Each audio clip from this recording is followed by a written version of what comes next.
बड़ी अजीबोगरीब ये सफलता की कहानी है। आज की कहानी बड़ी खास है। आज की कहानी इंसान के लगन की कहानी है। आज की कहानी कभी ना हार मानने की जो एक जिद होती है उसकी कहानी है। आज की कहानी एक ऐसी कहानी है कि जब आपके सबकॉन्शियस माइंड में, जब आपके अवचेतन मन में सिर्फ और सिर्फ आपकी सफलता बसने लगती है, तो कहानी है चमत्कारों की, असंभव के संभव होने की कहानी, इंसान के संघर्ष की कहानी। तो क्यों ना इस सच्ची घटना को आज आनंद उठाते हैं और हम आगे बढ़ते हैं। कहानी शुरू होती है 1982 में तमिलनाडु के तंजावुर जिले के एक छोटे से गांव चोलगनाडिकुडाडू के मध्यवर्गीय परिवार में एक बच्चे का जन्म होता है। ठीक है, बहुत दूर, काफी दूर जो है एक परिवार में एक छोटे से बच्चे का जन्म होता है। पिता, चूंकि वहां पर ग्रामीण व्यवस्थाएं बनी रहती हैं, तो पिताजी जो है ग्राम प्रशासनिक अधिकारी, जो गांव का सेगमेंट देखते थे, और मां किसान और सामाजिक कार्यकर्ता के रूप में काम करती थी। परिवार ठीक ठाक था, अच्छे से चल रहा था। लड़के के पिता गांव के पहले ग्रेजुएट थे। सबसे खास बात है कि जो लड़के के पिता थे वो गांव के पहले ग्रेजुएट थे, इसलिए परिवार ने शिक्षा को अत्यधिक महत्व दिया। वैसे भी दक्षिण भारत में शुरुआत से ही शिक्षा पर बहुत ज्यादा बल दिया जाता था। शिक्षा समाज की एक बहुत खास पहचान होती थी। और लगातार मैं इस क्लास में, चाहे वो एमएपी की क्लास हो गई हो, मेरी मेंस आंसर प्रैक्टिस की, या यहाँ की क्लास में, हमेशा मैं आपसे एक बात कहता रहा हूं, और वो ये कहता रहा हूं कि शिक्षा शेरनी की दूध की तरह है। जैसे हमारे अंबेडकर साहब ने कहा, तो शिक्षा ही वो चीज है जो तुम्हें ताकतवर बनाती है।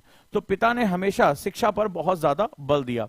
तो लग रहा होगा कहानी बड़ी इजी इजी चल रही है, लेकिन चूंकि हमारे हीरो जो होते हैं वो कठिनाइयों से निकलकर हीरो बनते हैं। जब कोई व्यक्ति होता है वो व्यक्तित्व बनने से पहले बहुत पीड़ादायक अनुभवों से गुजरता है।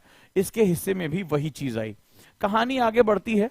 लड़का थोड़ा बड़ा होता है और वो स्कूल जाना शुरू कर देता है। सब कुछ मजे से चल रहा होता है। स्कूल से आकर वो अपने दोस्तों और 3 बड़ी बहनों के साथ खेल रहा है।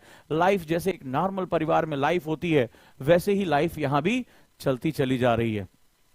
थोड़ा बड़ा होने के बाद खेतों में अपनी माँ की मदद भी करने लगता है। खेती किसानी का माहौल है, ये हर परिवार में बड़ा आम होता है। ठीक है, कि बच्चे स्कूल से आने के बाद अपने परिवार के व्यवसाय में हाथ भी बटाते थे। तो चलिए आगे बढ़ते हैं।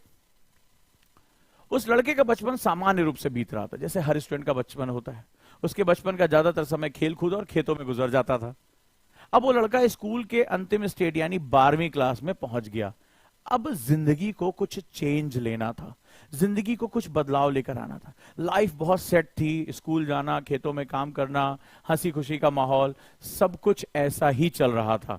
चलिए, अगर ऐसा था तो अब बदलने क्या वाला है। नियति को कुछ और मंजूर था। उसकी जिंदगी में कठिनाइयां जबरदस्त तरीके से आने वाली थी। और उसमें सबसे पहला जो काम हुआ, 1997 का साल था, और इसी साल इसके सिर से पिता का साया उठ गया। पिता की असमय मृत्यु हो गई और वो 12वीं क्लास में था। पिता का साथ छूट गया, यानी अब वहां पर बहुत मुश्किलों का एक दौर आना शुरू हो गया। कमाने वाला व्यक्ति परिवार से चला गया, संरक्षण चला गया, समाज में जो परिवार का मुखिया था वो जीवन से चला गया। नतीजा हुआ कि जैसे ही पिता की मृत्यु हुई, घर में आमदनी का स्रोत खत्म होना शुरू हो गया। भाई बहन भी थे, उनका भी पालन पोषण करना था, और आय के कुछ जो है वो सेविंग्स ऐसी खास बची नहीं थी, क्योंकि ये लोग सामाजिक कार्यकर्ता थे, दूसरों की मदद किया करते थे, तो इसीलिए अपने पास जो है वो बचत नहीं रखा करते थे। परिवार अपने धार्मिक मूल्यों के साथ जुड़ा हुआ था, लोगों की मदद करना बहुत महत्वपूर्ण समझते थे। कुछ दिनों बाद तंगी बढ़ने लगी, घर में पैसे की कमी होने लगी, और स्कूल की फीस देने के पैसे नहीं बचे। नतीजा यह रहा, किसी तरह 12वीं क्लास का एग्जाम तो दिया, लेकिन फिर आर्थिक तंगी के कारण उसे पढ़ाई छोड़नी पड़ी। पढ़ाई ही छोड़नी पड़ गई। और मैं ये बहुत करीब से जानता हूं, क्योंकि कभी मैंने भी इस सिचुएशन को डील किया है। वो एक ऐसा दौर होता है कि जब तुम्हें अपनी आर्थिकी को सही करने के लिए, अपने परिवार की स्थिति को सही करने के लिए, उसको बचाने के लिए बहुत कड़े फैसले लेने पड़ते हैं। उस समय तुम्हें सोचना पड़ता है कि मेरी शिक्षा या पेट की भूख। तो कभी हम भी इस दौर से गुजरे हैं, तो बहुत करीब से ये जानते हैं कि ये पीड़ा होती क्या है। वो लड़का अपनी माँ और 3 बड़ी बहनों का पेट भरने के लिए पूरी तरह कृषि करने लगा, पूरी तरीके से, यानी पढ़ाई छोड़ दी। अब वो केवल एक किसान बन के रह गया। और यहां से पढ़ाई का उसका दौर खत्म हो गया और अब वो खेती करने लगा और एक किसान के रूप में जाने जाने लगा। लेकिन चूंकि खेत ज्यादा बड़े नहीं थे, खेती बहुत अच्छी नहीं थी, तो उसके परिवार की जरूरतों के लिए खेती से पर्याप्त पैसा नहीं मिल पा रहा था। वो किसी तरीके से ये काम चल रहा था। चिंता थी उन बड़ी बहनों की शादी कैसे होगी। आप जानते हैं भारतीय परिवारों में लड़की की शादी करना एक किसी परिवार के लिए कितना बड़ा उत्तरदायित्व बन जाता है। समाज में जो कुप्रथाएं हैं वो कितना मुश्किल में डाल देती हैं। यहां भी वही स्थिति रही। तो अब क्या हुआ, अब इसके बाद जो है वो ट्विस्ट आना शुरू हुआ और किसी तरह उसने मेहनत की और 12वीं के बाद जो एलडीसी का एग्जाम होता था उसको उसने अप्लाई किया कि यार कोई एक नौकरी मिल जाए, भले चाहे वो चतुर्थ श्रेणी की मिल जाए, किसी तरीके से कुछ पैसे आने शुरू हो जाएं तो परिवार की स्थिति संभल जाएगी। अब उसने सबसे जो जिसे कहते हैं ना जूनियर असिस्टेंट एलडीसी का एग्जाम होता है उसके लिए उसने अप्लाई किया और वो नौकरी उसको नहीं मिली। तुम अंदाजा लगाओ, एक व्यक्ति 12वीं तक ठीक ठाक पढ़ रहा है, परिवार में घटना हुई, पढ़ाई छूट गया, अब वो फुल टाइम किसान बन गया, किसी ने समझाया कि कोई नौकरी का फॉर्म कर दो, एलडीसी का फॉर्म भरा, उसमें भी वो सेलेक्ट नहीं हुआ। और मैं कहानी किसकी सुना रहा हूं, मैं एक ऐसे व्यक्ति की कहानी सुना रहा हूं जो आईएएस बनता है। लेकिन ये चमत्कार हो कैसे रहे, और इस कहानी में खुद को रिलेट करते जाओ, कहानी में खुद को ये रिलेट करते जाओ। जब तुम ये कहते हो कि सर बहुत मुश्किल है, सर आंसर राइटिंग नहीं कर पा रहे, एमएपी की क्लास में परसों एक बच्ची ने कहा कि सर हमसे आंसर नहीं लिखा जा रहा है, तो जितनी बार तुम ये नहीं कह रहे हो कि मुझसे ये नहीं हो रहा है, सर मुझसे वो नहीं हो रहा है, आज की कहानी वो लोग बड़े ध्यान से सुने। सर मुझसे सुबह उठा नहीं जाता, सर मैं 10 घंटे नहीं पढ़ सकता, जितने भी लोग हैं वो इस कहानी को बड़े ध्यान से सुनते जाएं। वो लड़का दिन में खेतों में काम करता और शाम को सरकारी दफ्तरों में नौकरी के लिए पता करता था। यानी दिन भर खेत में काम करता था और शाम को जाकर नौकरियों के लिए अर्जी डालता था कि मुझे कहीं नौकरी मिल जाए। लोगों ने कहा भाई थोड़ा सा और कुछ पढ़ना शुरू करो, किसी तरह हिम्मत दिखाओ। अब वो खेती किसानी छोड़कर जा नहीं सकता था। उसने क्या किया, वो पढ़ने में तो ठीक ठाक था, मन लगा रहता था, संघर्षशील था। और इस कहानी को सीखते जाना, इस कहानी का मूल अर्क क्या है। जो लोग कहते हैं कि सर मैं गांव से आया हूं, सर मैं गरीब के घर से आया हूं, सर मैं बहुत टैलेंटेड नहीं हूं, वो कहानी को बड़े ध्यान से सुने और समझे कि इस कहानी का बेसिक सारांश क्या है। मैं आपसे इस क्लास के लास्ट में पूछूंगा। वो पढ़ने में अच्छा था इसलिए उसका दिमाग पढ़ाई में भी लगा रहता था। किसी तरह उसने लॉन्ग डिस्टेंस यानी कि ओपन यूनिवर्सिटी के माध्यम से लॉन्ग डिस्टेंस पढ़ाई शुरू की और मद्रास यूनिवर्सिटी से हिस्ट्री में उसने किसी तरह खींच खांच के बीए कर लिया कि चलो कम से कम ग्रेजुएट तो हो जाए, हो सकता है कोई और नौकरी के लिए अप्लाई कर दे। 12वीं पास हूं इसलिए हो सकता है नौकरी ना मिल रही हो, तो उसने लॉन्ग डिस्टेंस से बीए कर लिया। कई ऐसे हमारे स्टूडेंट होंगे, सर वो हम दिल्ली यूनिवर्सिटी से नहीं है, हम जेएनयू से नहीं, हम आईएएस बन सकते हैं क्या? जवाब तुम्हारे सामने आता जा रहा है एक एक करके। तो पहला क्या कि पढ़ाई उसने छोड़नी पड़ी, उसको मजबूरी में खेती किसानी करनी पड़ी। हम में से बहुत से ऐसे लोग होंगे, कितने लोग हैं मुझे कमेंट बॉक्स में बताएं, जिनको आज कई ऐसी बच्चियां होंगी जो मुझे सुन रही होंगी, जिनकी शादी कर दी गई होगी और परिवार का उत्तरदायित्व संभाल रही होंगी। कई ऐसे बच्चे होंगे जिनको नौकरी पे जाना पड़ता होगा, अगर है तो मुझे कमेंट बॉक्स में बताएं।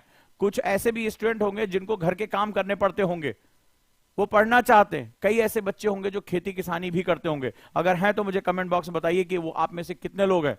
और अगर ऐसा है तो अब जरा ध्यान से इस क्लास को देखते जाइए, सुनते जाइए कि उसको खेती किसानी करनी पड़ी, लेकिन मन में पढ़ने की चिंगारी थी, तो उसने असंभव का रास्ता भी चुन लिया कि मुझे ये करना है। खैर किसी तरह से बीए हो गई।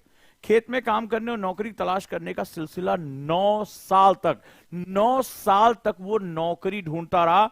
9 साल तक वो किसान बना रहा और खेतों में काम करता था और नौकरी ढूंढता था। 9 साल तक। अंदाजा लगाओ, थोड़ा सा देर रुको और अंदाजा लगाओ उसको कितने ताने झेलने पड़ते होंगे, उसको लोगों की हंसी का कितना सामना करना पड़ता होगा, उसको कितनी ज्यादा विपत्तियों से निकलना पड़ता होगा। अबे छोड़ दो यार ये सब, अरे खेती किसानी करो यार, कुछ और थोड़ा धंधा कर लो, ये कहां नौकरी फोकरी के चक्कर में पड़े हो।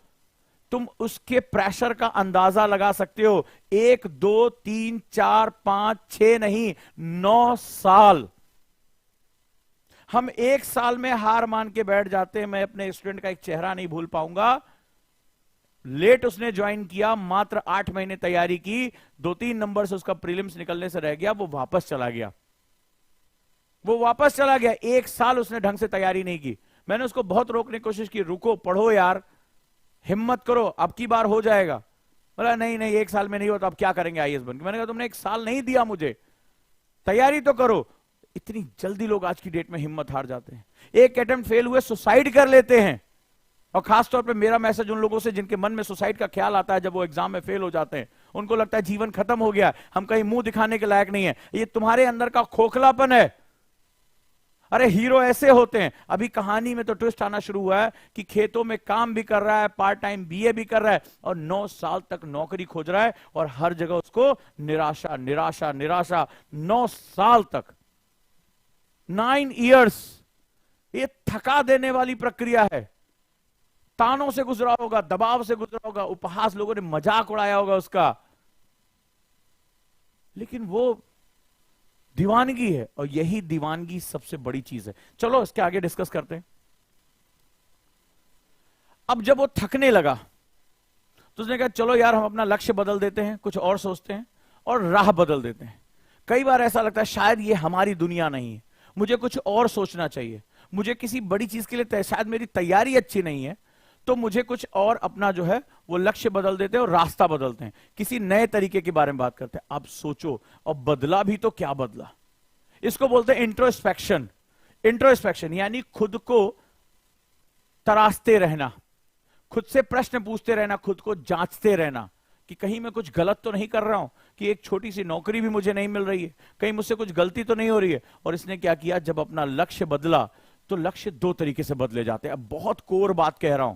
मैंने अभी जिस बच्चे की एग्जांपल लिया कि वो 8-9 महीने की तैयारी में फेल हो गया, उसने सोचा था 8-9 महीने में आईएएस टॉप कर जाएंगे किसी वीडियो को देखकर। जब वो फेल हो गया तो उसने क्या किया, रास्ता बदल दिया। हम रास्ते 2 तरीके से बदलते हैं मेरे दोस्त, रास्ते हम 2 तरीके से बदलते हैं। जो हारने वाले होते हैं वो उस लक्ष्य को छोड़ देते हैं।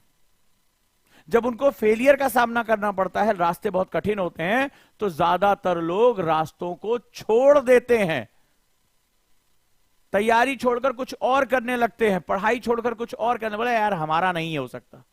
लेकिन जो फौलादी इरादों वाले होते हैं, मेरी बात को समझना, ये सबसे बड़ा कोर है, वो और महान लक्ष्य बना लेते हैं। अब जो बात कहने जा रहा हूं, जो पॉइंट आने जा रहा हूं, उसकी गहराई समझना, और इसको समझने के लिए तुम्हें उसकी जगह खुद को रखना पड़ेगा।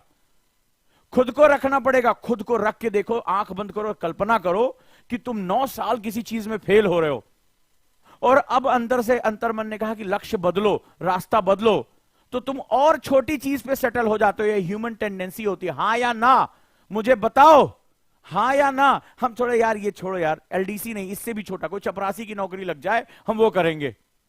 और ज्यादातर लोग यही करते हैं, 99% लोग यही करते हैं। लेकिन जो 1% होते हैं वो कुछ और करते हैं। वो कहते हैं ठीक है, जिंदगी ने मेरे 9 साल ले लिए ना, मैं 9 साल फेल हुआ, अब जो पाऊंगा वो इससे बहुत बड़ा होगा, इन 9 सालों की भरपाई करूंगा। वो रिवेंज लेते हैं, समय से बदला लेते हैं कि मेरा 9 साल बर्बाद हुआ, अब जो मैं हासिल करूंगा वो इन सब की भरपाई करेगा। अब अंदाजा देखो कि तुम कल्पना भी कर सकते हो मानसिक दृढ़ता का, मेंटल स्ट्रेंथ का। तुम जो है कल्पना करके देखो, जो एलडीसी का एग्जाम 9 साल तक पार नहीं कर पाया, उसने कहा कि मैं आईएएस बनूंगा,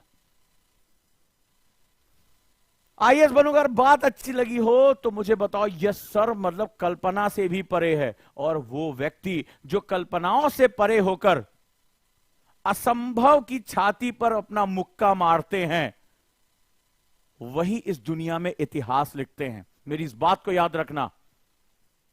जो व्यक्ति 9 साल तक एलडीसी का एग्जाम नहीं क्वालिफाई कर पाया, अगर आज तुम्हारे सामने कोई व्यक्ति, तुम्हारे सामने, तुम थोड़ी देर के लिए शिक्षक बन जाओ या किसी के रिश्तेदार बन जाओ, कोई तुम्हारा जूनियर कहे कि भैया 8-9 साल से एलडीसी में फेल हो रहे हैं, अब मैं आईएएस करना चाहता हूं, तुम खुद हंसोगे, बोलो हां या ना। ईमानदारी से कहना, कोई तुम्हारे सामने खड़ा हो जाए, तुम हंसते हंसते तुम्हारे पेट में बल पड़ जाएगा, अबे यार छोड़ो यार, तुमसे एलडीसी नहीं निकला, आईएएस बनाने निकलो। हां या ना, मुझे ईमानदारी से बताओ, कोई तुम्हारे सामने कोई जूनियर तुम्हारा खड़ा हो, छोटा भाई या रिश्तेदार खड़ा हो, तुम ऐसे हंसोगे। लेकिन इसकी हिम्मत देखो, इसका पागलपन देखो, ये हिम्मत से भी कुछ ऊपर था, ये पागलपन को टच कर रहा था। इसने कहा जिंदगी ने मेरे 9 साल ले लिए, खेत में काम किया, एलडीसी में नहीं निकला, अब मैं आईएएस करूंगा। यार जिंदगी में ना चमत्कार करने के लिए, मेरी बात सुन लो, जिंदगी में चमत्कार करने के लिए ना हिम्मत को थोड़ा सा और ढकेल के उसको पागलपन तक लाना पड़ता है। जब जिंदगी तुम्हारे फेवर में ना हो, जब तुम जो है वो चांदी का चम्मच लेके पैदा नहीं हुए हो, जब फेवर में तुम्हारी चीजें ना हो ना, तो हिम्मत को थोड़ा सा और ढकेल देना, और इतना ढकेल देना कि वो पागलपन को टच हो जाए। और जिस दिन ये पागलपन को टच हो गया, उस दिन वो तुम्हारा हो जाएगा, क्योंकि तुम्हें पूरी दुनिया का कोई होश नहीं है और दुनिया के तुम किसी काम के नहीं हो। तुम्हें पूरी दुनिया का होश नहीं है, तुम दुनिया के किसी काम के नहीं हो। और जब तुम दुनिया के किसी काम के नहीं हो तो तुम सिर्फ अपने लक्ष्य के हो, अपने मकसद के हो। क्योंकि दुनिया तुम्हारे पास सिर्फ तभी आती जब तुम दुनिया के काम के हो, जब दुनिया का तुमसे मतलब है, जब तुम सब्जी ला सकते हो, घर के काम कर सकते हो, कमा के दे सकते हो। और जब उन्हें जरा सा भी अंदाजा हो गया कि तुम तो अब दीवानगी पागलपन तक पहुंच गए हो, तुम उनके किसी काम ही के नहीं रहोगे। और जब तुम दुनिया के काम के नहीं रहोगे ना, तो तुम अपने मकसद के काम आ जाओगे, तुम अपने सपने के साथ जुड़ जाओगे। बस ये सबसे इंपॉर्टेंट मैसेज है आज का, ये सबसे बड़ा मैसेज है। तो जब भी तुम्हें डर लगे, जब भी तुम्हें लगे कि नहीं हो पाएगा, जब भी तुम्हारे पैर कांपे और जब भी तुम्हारा मन करे कि लौट जाए यार, बहुत कठिन रास्ता है, तो बस अपनी हिम्मत को थोड़ा सा ढकेलना और कहना बस पागलपन को टच कर लेना है। एक बार ये दीवानगी दिमाग पे चढ़ गई, मजा आ जाएगा। और सामने है, तुम अंदाजा लगा के देखो, तुमसे कोई कहे कि एलडीसी नहीं निकला, तुम कहोगे आईएएस की तैयारी करना, भग भग यहां से। लेकिन इस आदमी की हिम्मत देखो, उसने आईएएस बनने का सोच लिया और जुट गया यूपीएससी की तैयारी करने में। तो ये हिम्मत नहीं थी, ये पागलपन था, ये दीवानगी थी, ये दीवानगी थी। लेकिन इसकी दीवानगी में एक मकसद हो। आज से याद है, मैंने कुछ दिन पहले क्लास ली थी, करो या मरो लेकिन पढ़ो, और उसमें एक लाइन आपसे बोली थी, अगर याद होगा, कि जब जिंदगी में सारे विकल्प खत्म हो जाते हैं तो यही सबसे बेहतरीन विकल्प होता है। जब जिंदगी में सारे विकल्प खत्म हो जाते हैं तो यही सबसे बेहतरीन विकल्प होता है। और अभी मैंने तुम्हें समझाया कि जब तुम्हारी हिम्मत पागलपन तक पहुंच जाती है तो फिर दुनिया के काम के नहीं रह जाते। अरे पागल क्या पहने हैं, क्या खा रहा है, कौन पूछता है उसको, सड़क किनारे पड़ा रहता है, वो अपनी दुनिया में मस्त है, दुनिया अपने काम में मस्त है। तुम अभी कुछ कपड़ा पहनते हो, तुम्हारे चाहने वाले बोलेंगे अरे ये नहीं पहना, वो नहीं पहना, ये पहनो, वो पहनो। तुम 4 लोगों से पूछते हो आज शादी में क्या पहनूं, क्या ना पहनूं। पागल कहां कुछ पूछता है। तो जब तुम दुनिया के काम के नहीं रह गए तो तुम सिर्फ अपने मकसद के बचे। यही इसके साथ हुआ, यही इसके साथ हुआ कि ज्यादातर लोग, आप लोग आईएएस बनना चाहते हो, इसलिए तैयारी करते हो। ये मैसेज लिख लेना इसको, ये उसकी जिंदगी का सच्चा मैसेज है। ये अपने स्टेटमेंट उसने कहा कि बहुत सारे कैंडिडेट्स आईएएस बनने के लिए प्रेरित होते हैं, मोटिवेट होते हैं, इसलिए वो तैयारी शुरू करते हैं। अरे मैं जिंदगी से हताश हो गया था कि मेरे पास कुछ नहीं बचा, मैं न्यूनतम स्तर तक पहुंच गया था कि खेती हो नहीं रही थी, एलडीसी का एग्जाम निकल नहीं रहा था, मैं पूरी तरह से टूट गया और इसलिए हताश होकर मैंने आईएएस को चुना कि अब कुछ नहीं। तो उसने कहा कि मैं सबसे निचले स्तर तक पहुंच गया, अब तो टकराकर वापस ही जाना है। जब गेंद ऊपर से छोड़ी जाती है ना तो एक रास्ता तय करती है, ये जा रही है, जा रही है, नीचे जा रही है। जब हम नीचे जाते हैं, लेकिन एक समय आता है कि जब उस धरातल से टकरा जाते हैं, जब हम उस धरातल से टकरा जाते हैं तो हमारा न्यूनतम स्तर होता है। अब जब गेंद धरातल से टकराएगी तो अब और नीचे नहीं जाएगी, वो कहां जाएगी, वो टकराएगी और टकराकर रिबाउंस करेगी, वो रिबाउंड करेगी, वापस दौड़ेगी, वो वापस कूदेगी। जिंदगी ऐसी होती है, जब जिंदगी तुम्हें उठाकर इस सच्चाई की धरातल पर पटक दे तो समझ लेना अब इससे नीचे नहीं जाऊंगा, अब ऊपर ही आऊंगा।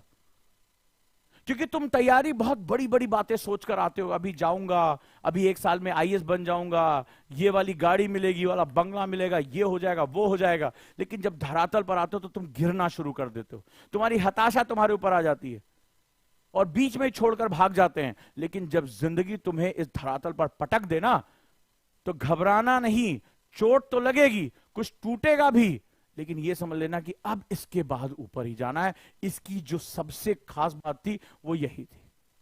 कि अब एक ही विकल्प था, जिंदगी ने पूरी तरीके से तोड़ के रख दिया, अब मुझे यही करना है। लेकिन अभी तो बहुत लंबा रास्ता है। जिंदगी जब तुम्हें घिसने पर आती है ना, वो जिस पत्थर को हीरा बनाना चाहती है ना, उसको उतनी ही बारीकी से काटती है। हर पत्थर हीरा नहीं होता और हर हीरे की चमक एक जैसी नहीं होती। जो जितना बेहतरीन होगा वो उतना ही तराशा जाएगा, वो उतना ही काटा जाएगा, वो उतनी बारीकी से काटा जाएगा। जब जिंदगी तुम्हें बहुत बारीकी से काटे और घिसे तो समझ लेना कि तुम सबसे कीमती बनने जा रहे हो, सबसे मूल्यवान बनने जा रहे हो, और तुम्हारी चमक और तुम्हारी कीमत का अंदाजा दुनिया के बहुत बड़े हिस्से में भी लगाने के लोगों के अंदर औकात नहीं होगी। इस बात को विश्वास से एक्सेप्ट कर लेना, एक्सेप्ट कर लेना इसको।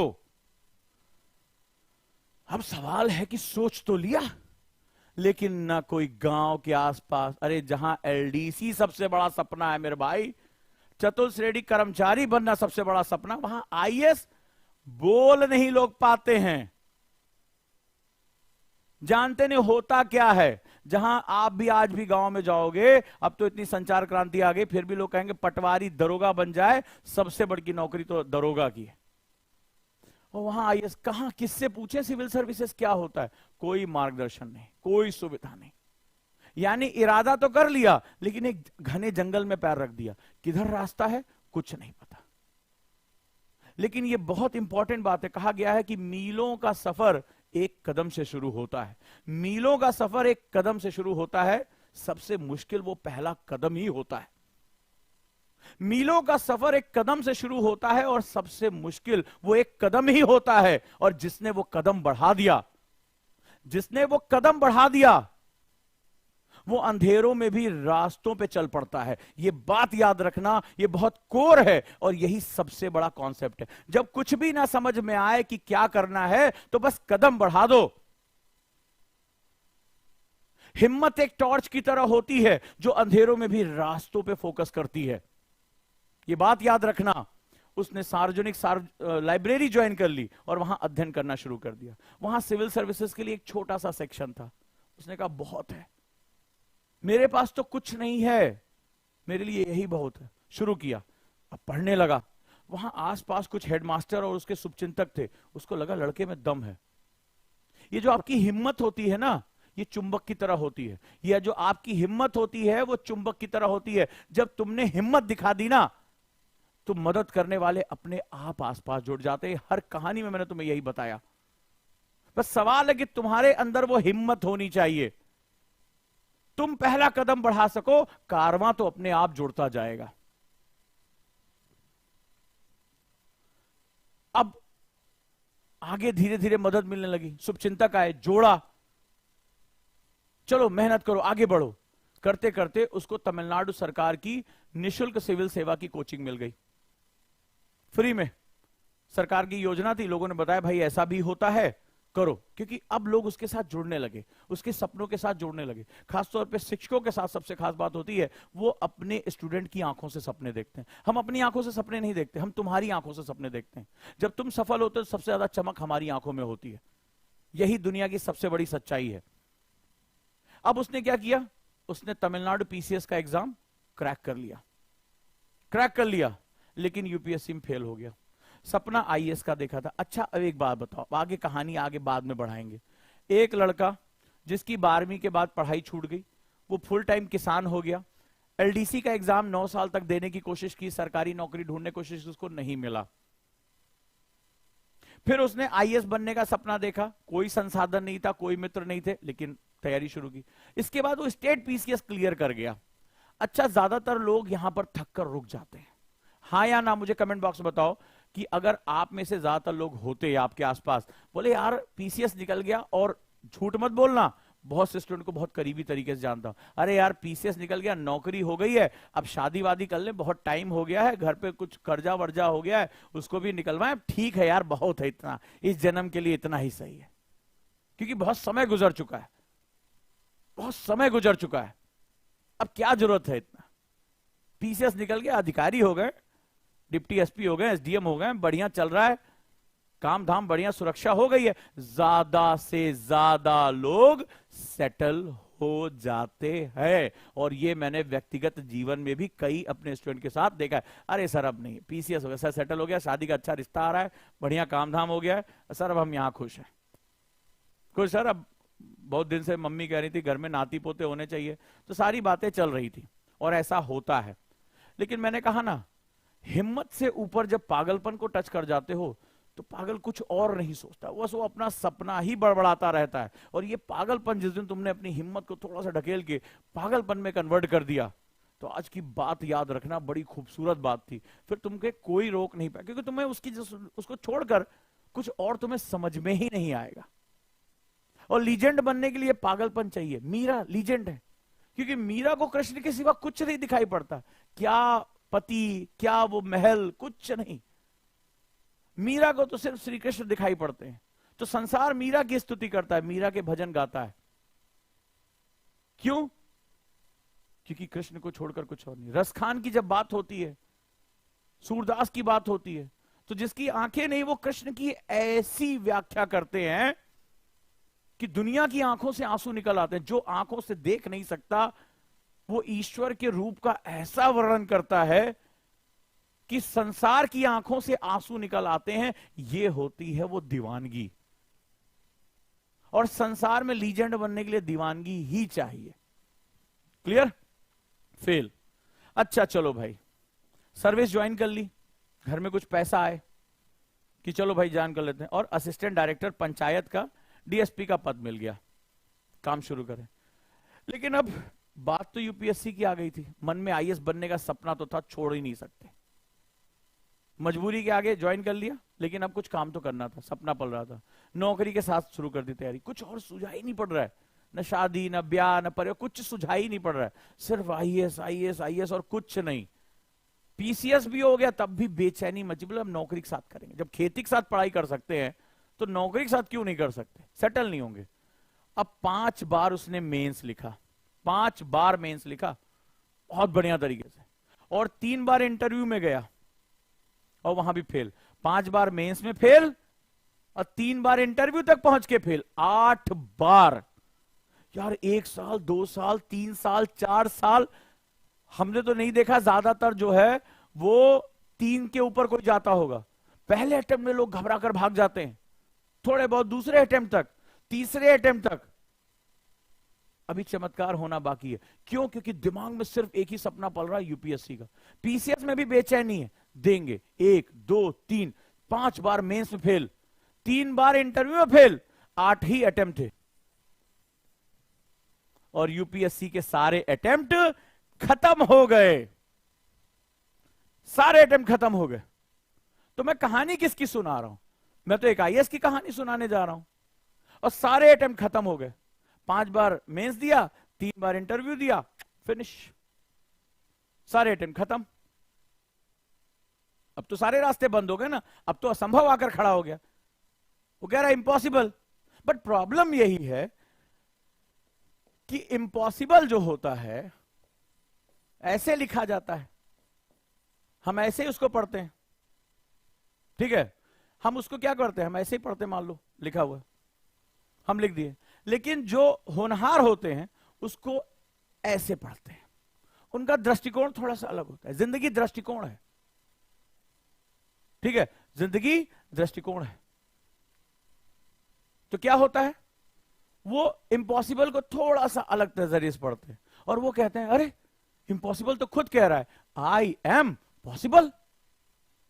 वो इम्पॉसिबल नहीं पढ़ते उसको, ये बस नजरिया बदल देते अपना।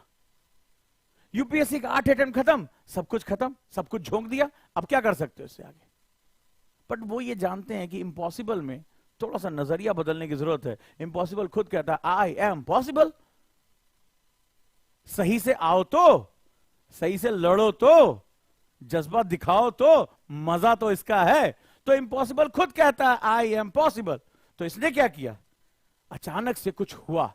2014 में आंदोलन हुआ, 2014 में आंदोलन हुआ, और यूपीएससी ने 2 अटेम्प्ट एक्स्ट्रा दे दिए, 2 अटेम्प्ट एक्स्ट्रा दे दिए। और जो योद्धा होते हैं, जिन्होंने कभी अपनी तलवार रखी नहीं होती है, जिनकी तलवारों में जंग नहीं लगती है, वो क्या करते हैं, मौका मिलते ही तलवार को म्यान से निकालकर यलगार करते हैं और दुश्मन पे आक्रमण कर देते हैं। जैसे ही दो मौके मिले, चमत्कार हुआ, क्योंकि बहुत अंदर तक ये आग थी। ये आग इतनी गहरी थी कि राख से भी गर्माहट थी। उसने कभी आग को राख में बदलने नहीं दिया, राख को ठंडा नहीं होने दिया, चिंगारी को जिंदा रखा। और जैसे ही ये मिरेकल हुआ, civil services aptitude test launch हुआ, 2 अटेम्प्ट मिले, ये मारा धड़ाम से, और 2015 में अपना लास्ट अटेम्प्ट दिया और वहां पर ऑल इंडिया 117th रैंक तोड़ के बाहर कर दिया। दीवानगी दीवानगी दीवानगी। इस कहानी में सिर्फ एक है, फेल फेल फेल फेल, अनंत श्रृंखला है। और इस कहानी का मूल तत्व है कि इंसान के हौसले से बढ़कर दुनिया में कोई मजबूत चीज नहीं होती। न स्टील है, न हीरा है, न लोहा है। अगर दुनिया में सबसे मजबूत कुछ है तो वह इंसान का हौसला है। इंसान के हौसले से मजबूत कुछ नहीं होता है, और यही इस आज की कहानी का सार है। आज की कहानी क्या चीज है? तो जो लोग गिव अप कर देते हैं, जो लोग हार मान लेते हैं, जो अपनी परिस्थितियों को इतना बढ़ा चढ़ाकर बताते हैं कि साहब मैं हिंदी बोलता हूं इसलिए मैं एग्जाम नहीं दे सकता, साहब मैं इतना अच्छा पढ़ा नहीं, मेरे घर में ये काम है, कई बच्चों काउंसलिंग की, मम्मी डिस्टर्ब कर देती हैं, पापा डिस्टर्ब कर देते हैं, फलाना हो जाता है, घर के काम करने पड़ते हैं। वो इसको इतना बढ़ा चढ़ाकर बताते हैं कि वो ऐसा लगता है कि इन्हीं कारणों से वो पढ़ नहीं पा रहे। अरे वो बाहर के शोर से नहीं, अंदर के उपद्रव से परेशान है। शोर बाहर है तो रोका जा सकता है, शोर अंदर है तो वो तुम्हें खा जाएगा, याद रखना। तो ये वो बहुत बड़ी कहानी थी जो यहां बताता है कि जो लड़ता है वही जीतता है। गिरते हैं सहसवार ही मैदाने जंग में, गिरते हैं सहसवार ही मैदाने जंग में, वो तिफल क्या गिरे जो घुटनों के बल चलते हो। अरे जो घुटनों के बल चल रहा है वो कहां घोड़े से गिरेगा? जो घोड़े पे चढ़ेगा लड़ेगा वही तो गिरेगा। तो गिरने से क्या डरना? ये कहानी हमें यही सिखाती है कि फेल जैसी कोई चीज नहीं होती है और हमारी जिंदगी में चमत्कार होते हैं। सवाल है कि उन चमत्कारों के होने के लिए तुम्हारे अंदर कितनी आग जल रही है। इतनी आग जल रही है, इतनी गर्माहट है कि तुम्हारे सामने जो असंभव की दीवार है वो भी उस गर्मी में अगर पिघल कर खत्म हो जाए तो यही सबसे बड़ा चमत्कार है, यही सबसे बड़ी चीज है। ये कहानी हमें सिखाती है, ये कहानी हमें सिखाती है। और ये सच्ची घटना,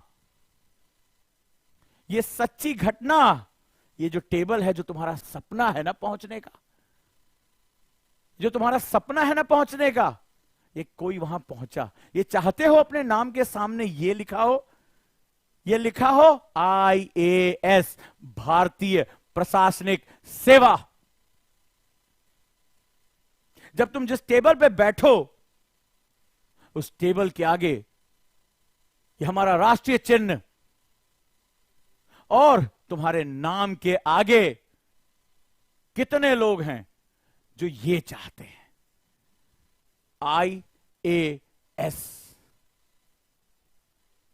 और जब यहां पहुंच जाते हो ना तो पीछे की सारी पीड़ाएं खत्म हो जाती हैं। फिर वो तुम्हारी कहानियां बन जाती हैं, तुम्हारे किस्से बन जाते हैं। वो फिर दर्द नहीं रह जाता, वो तुम्हारी ताकत बन जाते हैं। और मैं बात कर रहा हूं एलम बहावत सर की, जो वाकई में हजारों लाखों लोगों की प्रेरणा हो सकते हैं और कहते हैं कि सपने साकार करने की इच्छा कभी मत छोड़ो। जो सपने देखे हैं उसके साथ चिपक जाओ, पकड़ लो, हमेशा लक्ष्य को ऊंचा रखो, छोटे सपने देखना बंद कर दो, क्योंकि परिश्रम का कोई दूसरा विकल्प नहीं होता। और जो परिश्रम करता है उसे परिणाम हर हाल में मिलता है, उसे परिणाम हर हालत में मिलता है। जिसको परिश्रम करने से डर नहीं लगा, जो बड़े सपने देखता है और अपने सपनों के लिए अपनी जान लगा देता है, यकीन मानो दुनिया सिर्फ और सिर्फ उसी की है। और ये बिल्कुल सच्चाई है और ये इन्होंने सिद्ध करके दिखा दिया। इस पूरी कहानी में फिल्मी ट्विस्ट था। जब एक वक्त ऐसा आया कि वास्तव में असंभव सामने खड़ा हो गया, तो भी उस असंभव को संभव में बदल के रख दिया। और कितने ऐसे लोग हैं जो अपने नाम के साथ ये चाहते हैं, लेकिन जानते हो ये 3 अक्षर अपने नाम के साथ, चाहे आईएएस चाहे आईपीएस लगाने के पीछे, इन 3 अक्षरों में ना तुम्हारे हौसलों का सारा खून निचोड़ा होगा। मैं यही कह सकता हूं कि ये जो 3 अक्षर होते हैं ना, ये पेंट या स्टील से नहीं लिखे जाते, इंसान के हौसलों के खून से लिखे जाते हैं। और अगर तुम अपने हौसलों को निचोड़कर ये अक्षर बनाना चाहते हो तो स्वागत है। तो क्या सीखा हमने आज की स्टोरी से? Never give up. क्या सीखा हमने? कि अगर तुम्हारे अंदर हमेशा लड़ने की ताकत है तो तुम अपनी मंजिल तक पहुंचोगे। वो व्यक्ति, चाहे वो किसी भी परिस्थिति का हो, चाहे वो किसी भी हालात से आया हो, अगर उसके अंदर यह हौसला है कि मैं पैर नहीं रोकूंगा, यकीन मानो उसको दुनिया की कोई ताकत रोक नहीं सकती है। अगर उसके अंदर यह ताकत है कि मैं अपनी समस्याओं, अपनी परिस्थितियों को कभी खुद से बड़ा बनने नहीं दूंगा, अगर उसको यह विश्वास है कि दुनिया में सबसे मजबूत कोई धातु है, कोई चीज है, तो मेरा हौसला है, जिसको यह विश्वास है, यकीन मानो उससे टकराकर बड़ी से बड़ी विपत्तियां भी खत्म हो जाएंगी और तुम्हारे सामने एग्जाम्पल, सत्य घटना मौजूद है। और तीसरी चीज याद रखना कि फेल जैसी कोई चीज नहीं होती है। वो हमें बताती है कि हमें क्या और कैसे सीखना है, हमारे प्रयासों में क्या गलती है। और चौथी चीज याद रखना कि कभी भी जिंदगी में रास्ता बदलना पड़े, मकसद बदलना पड़े, तो अगला रास्ता, अगला मकसद पिछले मकसद और रास्ते से बड़ा और ऊंचा होना चाहिए। जिंदगी से समझौता मत करना, क्योंकि जो जिंदगी से समझौता नहीं करते, सपने केवल उन्हीं को हासिल होते हैं। और जिन लोगों ने जिंदगी से समझौता कर लिया, वो जिंदगी की मुसीबतों के आगे जिंदगी भर नाक रगड़ते रहते हैं। ये बात याद रखना। तो अपने हौसलों की परीक्षा लो, अपने हौसलों पर विश्वास करो और उसको इतना मजबूत बना दो कि तुम्हारी हिम्मत, तुम्हारे इरादे पागलपन को टच कर लें। और जिस दिन तुमने पागलपन को टच कर लिया, दुनिया की बड़ी से बड़ी मुश्किल भी तुम्हारे सामने टिक नहीं पाएगी। सच्चाई है। और ये 3 अक्षर तुमसे क्या मांगते हैं, इसकी भी आप आज पराकाष्ठा समझ लो कि तुमसे तुम्हारा सब कुछ मांगेंगे। सवाल है, तुम तैयार हो? सवाल है कि कीमत तुम दे सकते हो?